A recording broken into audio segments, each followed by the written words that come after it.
Olá, meu nome é Diego e eu estou aqui hoje para compartilhar um pouco com vocês a importância de se ter um controle de livro caixa. As empresas maiores, obviamente, já fazem esse tipo de controle, então aqui tem o intuito de auxiliar pequenas empresas ou quem vai trabalhar com isso, como começar a cuidar desse tipo de controle. O vídeo aqui eu dividi em 4 etapas. Então, a primeira coisa, por que fazer o livro caixa? Quais são as premissas básicas para fazer um livro caixa? Exemplos para a gente fazer no Excel, que pode ser que a empresa não tenha condições financeiras de ter um sistema, seja um negócio pequeno, e tomando decisões, que tipo de decisão que o dono da empresa ou os gestores da empresa podem tomar com base nesse controle, tá? Então, é assim, por que fazer? A gente pode elencar muitos motivos, mas basicamente tem 3 coisas, né? Gestão do fluxo de caixa. A gestão é você saber quando entra dinheiro, da onde que entrou, quando sai dinheiro e para onde que foi. Então você consegue entender aonde sua empresa está gerando dinheiro para você e quando, para você ter uma noção de como você pode comprar a prazo, se você pode dar mais prazo para o seu cliente pagar, se você vai precisar pegar um empréstimo, se você vai ter uma sobra para poder comprar equipamento, veículo novo. Então, a gestão do fluxo de caixa é basicamente isso, lógico que entrando em um detalhe específico de cada empresa. Evitar perdas e roubos. Empresas podem, não é uma coisa que é planejado, mas pode ocorrer de ter pessoas de má índole que vai administrar o dinheiro da empresa e pode ocorrer um desvio. Para além do desvio, quando você não tem o controle, ocorre perdas mesmo. Então, muitas vezes o empresário acha que o negócio dele não está dando certo e ele está gastando dinheiro na vida pessoal da empresa. Então, o negócio está dando certo, mas ele não sabe. Então, evitar perdas e roubos é importante no livro caixa, porque fica tudo registrado o que você faz, tudo que entra e que sai. Conformidade contábil e tributária. Como eu sou contador, eu acabo sabendo dessa situação também. Se a gente não obedecer às normas que são complexas, a empresa pode ser multada e a multa pode ser pesada. E se não tiver uma contabilidade bem feita, a empresa pode não conseguir vender para outra pessoa. Por exemplo, o dono quer vender e não consegue empréstimo, pode dar brigas entre os sócios que eles não sabem direito o que está acontecendo na empresa. Então, quando você não tem conformidade contábil, certo? E aí, assim, para a gente montar esse livro caixa, a gente tem que ter as premissas básicas. O livro caixa, ele controla caixa equivalentes de caixa. O que seria equivalente de caixa? Basicamente, a conta bancária, que é a conta corrente, eventualmente uma conta poupança, aquelas aplicações automáticas que os bancos fazem também são considerados. No livro caixa, você precisa mostrar o que entra, o que sai e o saldo no final do dia.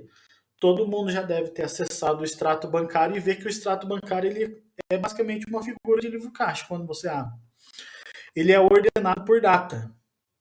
Então você vai ter essa ordem, vai ter dia 1, dia 2, dia 3, e dentro do dia, se você faz o registro na hora que o evento ocorre, que é o ideal, vai ser na ordem do que ocorreu. Então, de manhã, fiz uma venda, registro uma venda, logo em seguida paguei, registro essa saída. Registra as contas de contrapartida. O que é isso? Quando eu falei que o empresário sabe de onde que veio, para onde que vai, isso é a contrapartida. Então, se você registrou uma venda, você coloca que foi referente a uma venda. Se você registrou a compra de um material de escritório, você coloca referente ao material de escritório, despesa com energia elétrica, água e assim sucessivamente, tá certo? E aí, para tentar mostrar um exemplo aqui, eu preparei um vídeo para vocês montando a estrutura e criando alguns gráficos básicos. Então, nesse vídeo aqui, eu mostro aquela estrutura. Aqui inseri o número do lançamento, que é o sequencial. A data, o código da contrapartida, o histórico da movimentação, entrada, saída e saldo. Como eu comentei, muito parecido com o extrato bancário, com a diferença da contrapartida histórico. E ali já começou a ser feito alguns lançamentos. Quando chega na parte do código da conta, precisa estar cadastrado em outro lugar. Eu fiz uma planilha já um pouco mais elaborada, constando ali o cadastro do que seria a contrapartida. Então, a empresa está abrindo, eu vou usar a conta capital. Não aconteceu nada, porque eu estou montando do zero a planilha com vocês. Então, eu uso uma ferramenta PROCV. O nosso foco não é zerar o Excel aqui, tá? Então, tem outros canais que tratam disso, mas é só para dizer como que a gente pode usar essas ferramentas. Com esse código, a gente faz com que o usuário coloque um valor simplificado do lado, que seria o código do plano de contas, e a planilha já busca a contrapartida, tá bom? Então, isso pode parecer um pouco chato, mas vocês viram que eu consigo puxar ali, ele fica a fórmula gravada embaixo. Uma coisa que é chata no começo pode facilitar o dia a dia, porque pode ser que seja uma pessoa que entenda bastante de Excel, que vai montar a planilha e outros vão utilizar. Então, se a pessoa faz essa preparação, aí fica mais fácil para quem vai mexer. Então, vocês conseguem ver ali que foi feita a integralização do capital social. Então, o sócio acabou de abrir a empresa e colocou dinheiro do bolso dele na empresa. Então, a gente registra uma entrada, tá? Como é uma entrada, não vai ter uma saída, obviamente. O saldo, ali no dia 3/1, foi 15 mil. Depois a gente vai ter um outro lançamento ali dia 4. A simulação aqui seria uma compra de móveis, basicamente prateleiras, que a empresa vai utilizar para mostrar seus produtos para os clientes. Então a gente começa a registrar ali, dia 4 é o lançamento número 2, a conta é móveis e utensílios, e como vocês podem ver, o histórico ele é detalhado. Esse é o ponto que eu comentei da diferença do extrato bancário. No extrato bancário você não consegue isso, porque muitos podem dizer, olha, se o extrato bancário já dá essa informação, não preciso fazer livro caixa, que eu tenho conta digital hoje. Mas futuramente, se você precisar acessar essa informação, você não vai ter, tá? E aí, como esse é uma saída, a gente foi na segunda coluna e não tinha a fórmula ainda. E eu estou mostrando para vocês.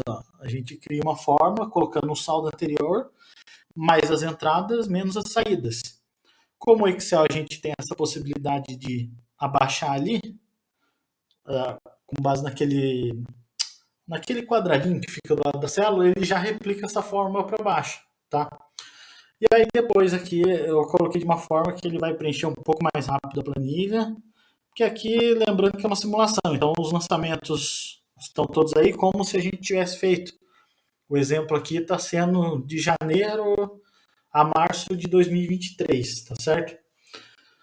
O que ocorre aqui, Os lançamentos, eles estão todos por ordem de data, todos com aquelas premissas básicas.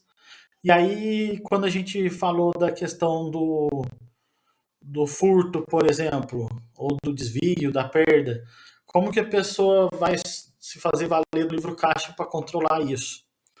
No final do dia, você tem um saldo. E isso, aqui nesse caso, eu estou exemplificando como se fosse o caixa da caixa registradora, tá?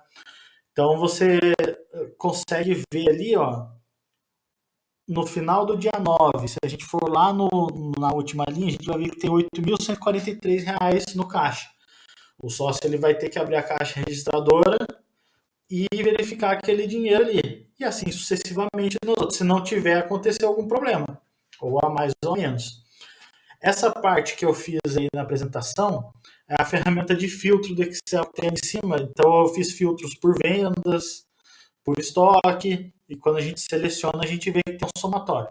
Mas em gráficos eu vou entrar com um pouco mais de detalhe nisso, tá certo? Então eu vou passar para o próximo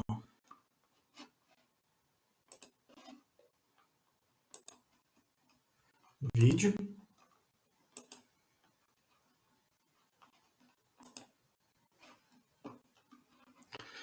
Que é onde a gente já está com essa planilha pronta, e aqui eu só faço uma menção que eu fui com o mouse ali em cima para dizer, a data precisa estar em data, e os números ali, os valores em números ou em contábil, alguma coisa assim, tá? Entrada, saída e saldo. E aí eu cliquei no inserir tabela dinâmica e eu já tinha separado uma planilha, então eu coloquei ali. Essa tabela dinâmica, como eu falei, também não vamos esgotar ela, tá?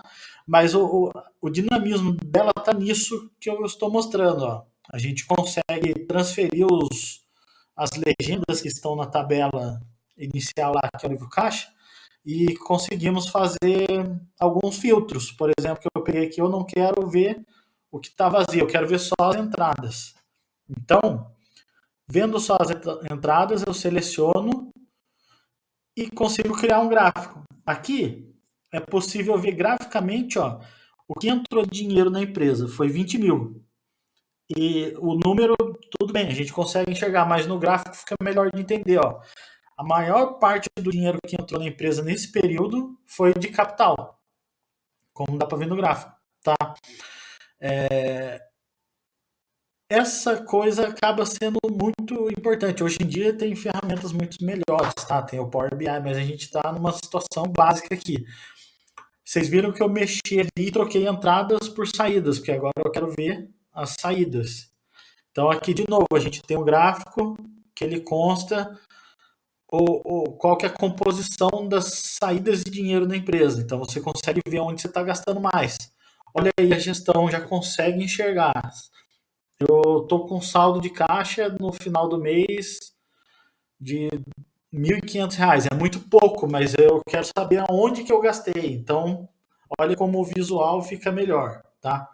E tudo aqui a gente está falando de uma questão que não é um software pago da empresa, é uma ferramenta que basicamente muita gente tem acesso quando tem um computador, que é o Excel. No Excel você consegue trocar a natureza dos gráficos, então a gente estava de pizza aqui, a gente coloca em barras, aí vocês veem que esse gráfico não ficou adequado, você pode trabalhar nele, tirar trocar o que é coluna para linha, e aqui a gente consegue ver melhor ó, os gastos evoluindo de mês para mês. Tá certo? Bom, então, como eu comentei, o nosso objetivo não é zerar o Excel, é só fazer uma pequena apresentação para vocês, tá certo? E aí é o seguinte, tudo isso para auxiliar a gestão, a tomada de decisão, né? Porque a gente pode dizer que a gestão do ponto de vista de quem está dentro da empresa. Mas futuramente eu vou abordar, como um outro vídeo eu passei por cima, a questão contábil, eu vou abordar outras demonstrações. O livro caixa ele vai fazer parte de, de um elemento para você conferir o balanço da empresa. Então, para que usuários externos possam tomar decisões com base no balanço, ou os gestores possam tomar decisões com base nos controles internos, a informação precisa ter várias características. Eu elenquei algumas principais aqui. Ó. Ela precisa ser confiável, tá? Então, o gestor ele precisa confiar naquela informação, precisa ser fidedigna. Por incrível que pareça, não é a mesma coisa. Confiável é uma questão da pessoa confiar. Não quer dizer que esteja correta. O fidedigna já quer dizer que a informação está correta, tá? Ela precisa ser comparável. Então, comparar períodos diferentes e empresas diferentes. A gente passou um pouco por cima quando fizemos o gráfico do livro caixa. Então você compara os gastos de um mês com o segundo mês, com o terceiro mês, e aqui é muito importante lembrar daquele critério administrativo que é da sazonalidade. Então você não pode ter uma sorveteria, né, e querer que no inverno tenham vendas iguais a do verão. Então essa comparação você precisa fazer verão desse ano com verão do ano passado. Então essas características qualitativas da informação é importante não só para você preparar a sua planilha, aquele plano de contas que eu mostrei no começo, que são as contrapartidas, tá? Mas também para análise. Então, além de preparar, na hora de analisar, você tem que levar em consideração. E a compreensibilidade é assim, você precisa conhecer um pouco da técnica E a questão que eu coloquei dos gráficos ajuda nisso, porque os números, mesmo a gente que trabalha nessa área contábil, às vezes fica muito distante. Quando você olha uma representação por meio de uma linha, que vai ser fazendo uma pizza em formato de um gráfico, onde você consegue ver qual que é a participação de cada item, ou em formato de barras, onde você consegue comparar em tamanho o que cada um foi gasto. Então, isso pode ajudar bastante. Eu espero ter conseguido contribuir, tá? E mais para frente a gente vai ter novos vídeos sobre essa questão de controles internos e demonstrações contábeis. Muito obrigado pela atenção até agora e até mais. Tchau, tchau.